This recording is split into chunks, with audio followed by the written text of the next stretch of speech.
Hello viewers, আসসালামু আলাইকুম। সকলেই কেমন আছেন? আশা করি সকলেই ভালো আছেন। তো প্রিয় ভিউয়ার্স, আজকে এই ভিডিওতে আপনাদের সবাইকে স্বাগতম। তো আমি আজকে যে বিষয়টি নিয়ে আলোচনা করছি, দেখতে পাচ্ছেন আমার হাতে একটি মুরগির বাচ্চা রয়েছে। এটা হচ্ছে ফার্মের মুরগি।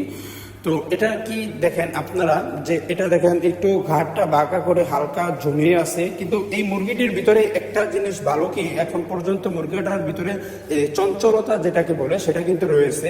কিন্তু একটা সমস্যা, খাবার ছেড়ে দিছে, একটু চুনা পায়খানা করতেছে এবং একটু মানে পায়খানাটা একটু সবুজ হচ্ছে। তো ভিউয়ার্স, এমন সমস্যাগুলো হলে আপনারা কি করবেন বা তাৎক্ষণিক আপনাদের কি করণীয়? যদি আপনি কম বেশি একটু চিকিৎসা নাই জানেন, তাহলে কিন্তু আপনারা এগুলো পালন করে কিন্তু উপকৃত বা লাভবান কোনোটাই কিন্তু হতে পারবেন না।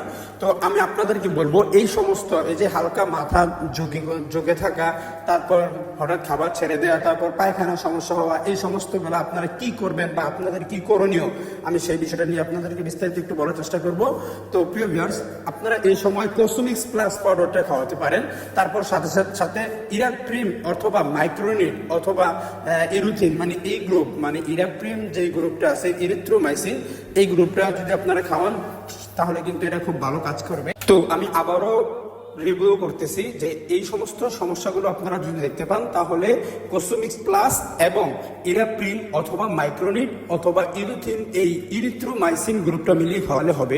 তো যারা এখনো এই চ্যানেলটিকে সাবস্ক্রাইব করেননি, পাশে থাকা বেল আইকনে ক্লিক করে চ্যানেলটিকে সাবস্ক্রাইব করে দেন। তো আজ এই পর্যন্তই, দেখা হচ্ছে আবার নেক্সট কোনো ভিডিওতে। আল্লাহ হাফেজ, আসসালামু আলাইকুম।